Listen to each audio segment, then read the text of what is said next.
کیا ایک وعدہ صرف الفاظ ہوتے ہیں یا اسلامی قانون میں اس کا کوئی حقیقی قانونی وزن بھی ہے؟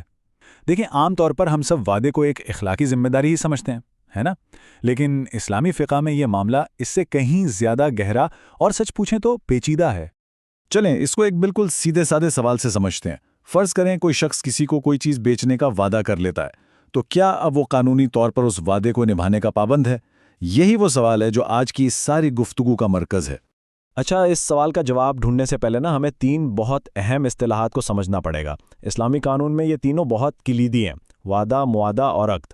جب تک ان کا فرق واضح نہیں ہوگا، آگے کی بات سمجھنا مشکل ہو جائے گا۔ ٹھیک ہے، تو ایک ایک کر کے ان کو دیکھتے ہیں۔ سب سے پہلے ہے وعدہ۔ یہ کیا ہے؟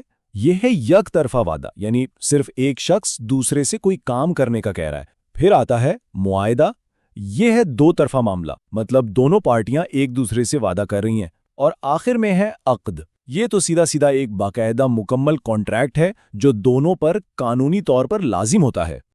چلیں اب آتے ہیں اصل اور سب سے دلچسپ سوال کی طرف۔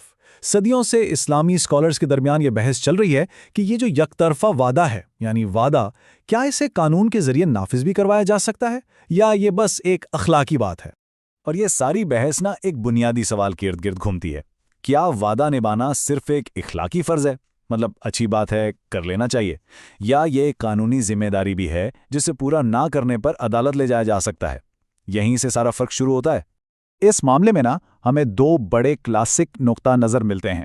ایک طرف ہیں امام ابو حنیفہ اور ان کا مکتبہ فکر۔ ان کا کہنا ہے کہ وعدہ ایک اخلاقی ذمہ داری ضرور ہے جسے وہ دیانتاً کہتے ہیں، لیکن وہی اسے عدالت میں نہیں لے جا سکتے۔ دوسری طرف ہیں امام مالک اور ان کا موقف بالکل مختلف ہے۔ وہ کہتے ہیں نہیں جناب، وعدہ قانونی طور پر بھی پابند ہے اور اسے عدالت کے ذریعے بالکل نافذ کروایا جا سکتا ہے۔ اسے کہتے ہیں قضان۔ تو یہ جو 2 مختلف خیالات تھے، وقت کے ساتھ ساتھ ان پر مزید کام ہوا، بحث ہوئی، اور پھر جدید دور کے اسلامی اسکالرز ایک نتیجے پر پہنچے، ایک طرح کا اتفاق رائے جسے ہم اجماع بھی کہہ سکتے ہیں، قائم ہوا۔ تو سوال یہ ہے کہ آج کا فیصلہ کیا ہے؟ چلیں اسے 3 حصوں میں سمجھتے ہیں۔ پہلی بات، آج کے دور کا اتفاق رائے یہ ہے کہ وعدہ کو قانونی طور پر نافذ کیا جا سکتا ہے۔ دوسری بات، ہاں ایک رعایت ہے، اگر وعدہ کرنے والا کسی ایسی وجہ سے وعدہ پورا نہیں کر پاتا جس میں اس کی اپنی کوئی غلطی نہ ہو تو اسے معاف کر دیا جائے گا۔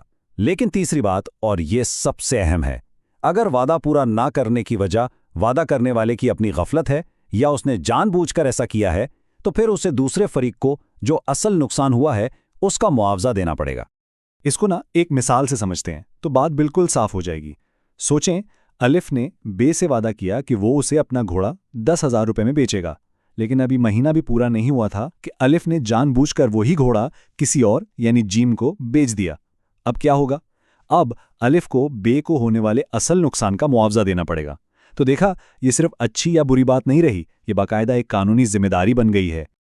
اچھا، اب سوال یہ پہلا ہوتا ہے کہ یہ سب جاننا ہمارے لیے کیوں ضروری ہے، اس کی کیا اہمیت ہے؟ تو دیکھیں، ان باریک فرقوں کو سمجھنا آج کے دور میں، خاص طور پر جب ہم اسلامی فائنانس کی بات کرتے ہیں، تو بے حد ضروری ہو جاتا ہے۔ یہاں پر ہم اس کلیدی فرق کو ایک بار پھر سے دیکھ لیتے ہیں۔ وعدہ یعنی یک طرفہ وعدہ عام طور پر نافذ العمل ہے۔ یہ ایک شخص کی طرف سے کمٹمنٹ ہے اور وہ قانونی طور پر پابند ہے۔ لیکن جو معاہدہ ہے یعنی 2 طرفہ وعدہ، وہ اکثر نافذ نہیں کیا جا سکتا۔ اب سوال یہ ہے کہ ایسا کیوں؟ کیونکہ یہ ایک طرح سے مستقبل کی خرید و فروخت کا معاہدہ بن جاتا ہے جسے فارورڈ کانٹریکٹ کہتے ہیں، اور اس کی شریعت میں اجازت نہیں ہے۔ تو چلیں جلدی سے ساری بات کا خلاصہ کر لیتے ہیں۔ اہم نکات کیا ہیں؟ پہلا، یک طرفہ وعدہ یا وعدہ صرف اخلاقی بات نہیں، جدید اسلامی فقہ کے مطابق یہ قانونی طور پر نافذ العمل ہے۔ دوسرا، اگر کوئی جان بوجھ کر وعدہ توڑے تو اسے دوسرے فریق کے اصل نقصان کی تلافی کرنی ہوگی۔ تیسرا، 2 طرفہ وعدہ یعنی معاہدہ عام طور پر نافذ نہیں ہوتا کیونکہ وہ مستقبل کی فروخت کے ممنوعہ معاہدے جیسا بن جاتا ہے۔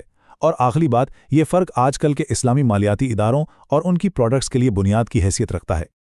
اور آخر میں ایک سوال جس پر ہم سب کو سوچنا چاہیے۔ یہ ساری بحث ہمیں ایک بہت بڑے اور بنیادی سوال کی طرف لے جاتی ہے کہ ایک معاشرے کے طور پر ہمیں ایک ذاتی وعدے اور ایک قانونی معاہدے کے درمیان وہ لکیر کہاں کھینچنی چاہیے۔ اس پر سوچیے گا۔